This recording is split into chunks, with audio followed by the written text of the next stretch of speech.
왜 디귿은 크게 볼 거 없고요. 자, 뒤로 넘겨보시면, 자, 2번. 조성된 토지를 공급하려고 합니다.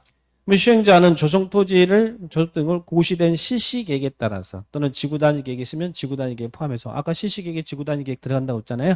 그 실시계획에 따라서 조성된 토지를 공급합니다. 자, 그런데 실시계획에 따라서 여기 근생용지, 업무용지, 상업용지, 주택부지 막 이렇게 공급할 거란 이야기예요. 공급하는데 이 경우 공급할 때, 공급한단 말은 분양한단 말이잖아요. 그럴 때 분양받는 자의 자격을 제한할 수도 있을까?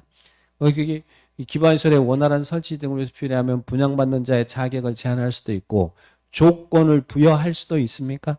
조건을 부여할 수도 있다. 이렇게 기억을 딱 하시기 바랍니다. 자, 그러면 이제 여기서 볼 것은 조성된 토지를 공급할 때, 자, 여기서 여러분 가끔씩 봐봐요. LH가 택지 개발해서 시공 받아서 다 끝냈어. 우리 검단 신도시 다 준공검사 받았어. 그러면 여기에는 이미 토지 용객이 다 잡혀 있을 거 아니에요. 여기는 근생시설이 들어서는 땅, 상업용지가 들어서는 땅, 주택이 들어서는 땅, 막 이렇게 토지 용객이 잡혀 있을 거 아니에요. 자, LH가 택지 개발 끝내서 여기를 상업용지를 분양할 거예요. 자, 분양할 때 어떻게 분양한다고요? 공급한단 말은 분양한다는 이야기잖아요. 공급 방법은 원칙은 여기 상업용지 감정가격이 1억 이렇게 나와 있을 거 아니에요. 자, 그럼 이거 여러분 이거 받으려고 한다. 그럼 어떻게 받아야 돼? 공급의 원칙은 그 감정가격 대비 최고가를 써낸 사람을 낙찰자로 결정하는 방식입니다. 이걸 우리는 뭐라 그래요?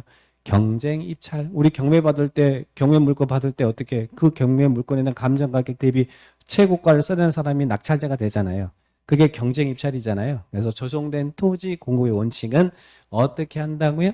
경쟁 입찰로 합니다. 최고가를 써낸 사람을 낙찰자로 결정하는 방식이라는 이야기예요. 경쟁 입찰. 자, 그런데 여기서 보세요.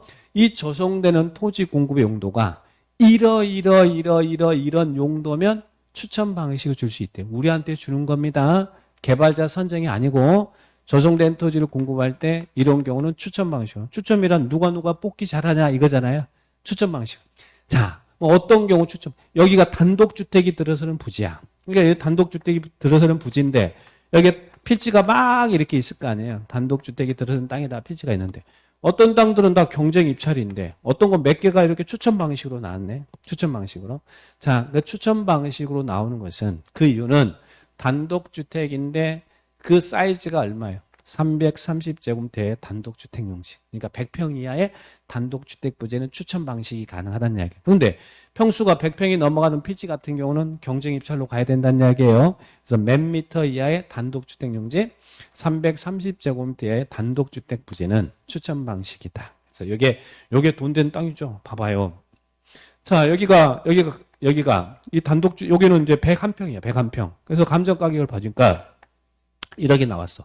여기는 100평이야. 감정 가격이 1억이 나왔어. 그러면 여기 같은 경우는 여러분이 추천 방식이 100평이 330제곱미터니까 100평이잖아요. 여기는 101평이야. 101평. 이거는 경쟁 입찰로 가야 될 거 아니에요? 자, 그러면 이 땅을 받고자 하는 사람은 이 감정 가격 대비 더 높게 써야 되니까 최고가를 써내야 되잖아요. 일단 이 감정 가격 대비 200% 받겠습니다.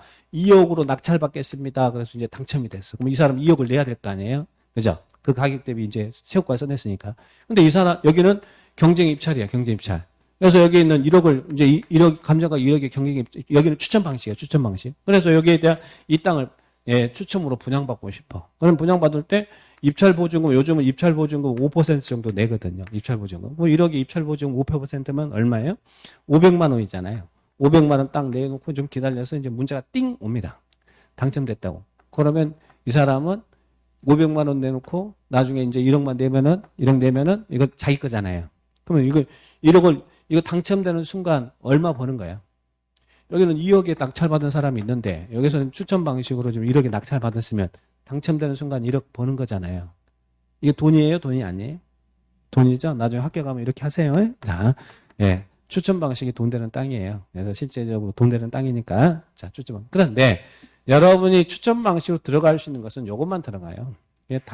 국민주택 규모의 주택건설 용지는 여기 이제 공동주택이 들어서는 부지인데 국민주택 규모의 주택이 들어선대 85제곱미터 이하 주택이 들어서는 땅이라는 이야기.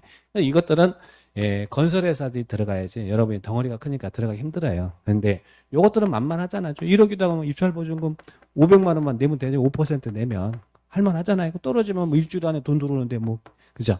여러분, 백날 로또 해봤자 돈 법니까? 로또 당첨된 적 있어요? 없잖아요. 근데 이런 건 당첨 확률이 높아요. 자.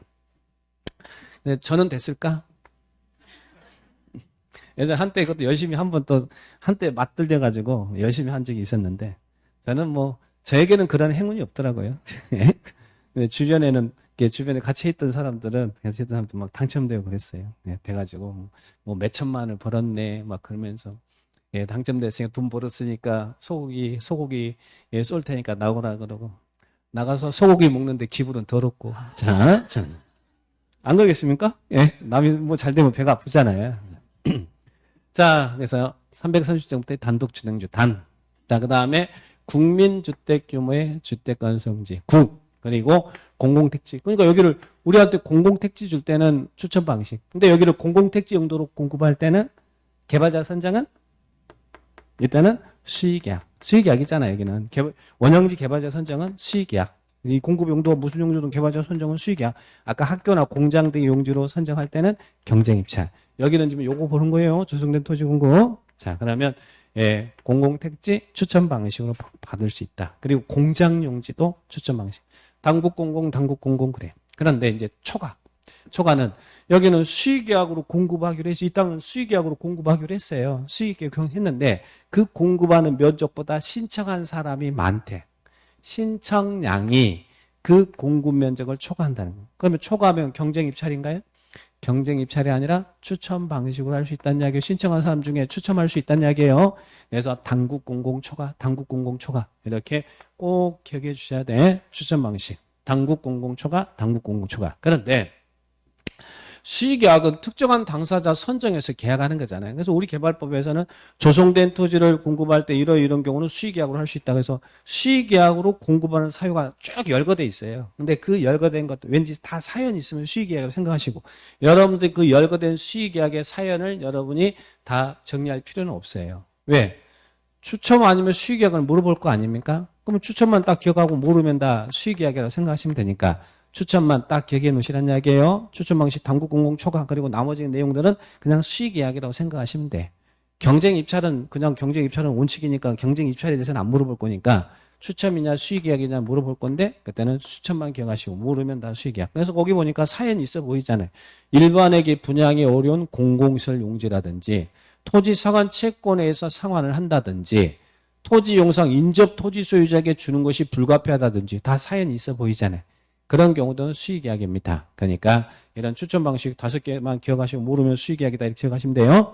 자, 그러면 이제 공급 방법 이렇게 정리하시고 시험 공급 방법 기억하시고 조성된 토지 공급할 때 그러면 자 여기서 이제 1억 자 공급하려면 경쟁 입찰을 하든 추첨을 하든 수의계약을 하든 공급하려면 이 땅에 대한 가격이 매겨져 있어야 될 거 아니에요. 자, 그럼 이 조성된 토지의 택지에 대한 이 가격은 어떻게 하라고요? 그 택지에 대한 가격은 감정평가법인 평가한 감정가격이라는 이야기. 쉽게 말해서 조성토지 택지 감정가격이 다 매겨져 있다는 이야기예요. 자, 1억이다. 이 가격이 매겨져 있어야 경쟁 입찰을 하든 추첨을 하든 할 거 아니에요? 그래서 이 조성된 토지 가격 평가는 누가 한다고요? 감정평가법인 평가한 감정가격으로 한다. 그죠? 감정평가법인 평가한 감정가격이라는 이야기예요. 그러면 이미 땅의 용도도 정해지고 그 땅의 용도에 대한 이런 택지 감정 가격이 다 매겨져 있을 거 아니에요? 그런데 그 공급하는 용도가 이런 용도면 그 택지 감정 가격 이하로도 공급할 수 있다는 이야기예요.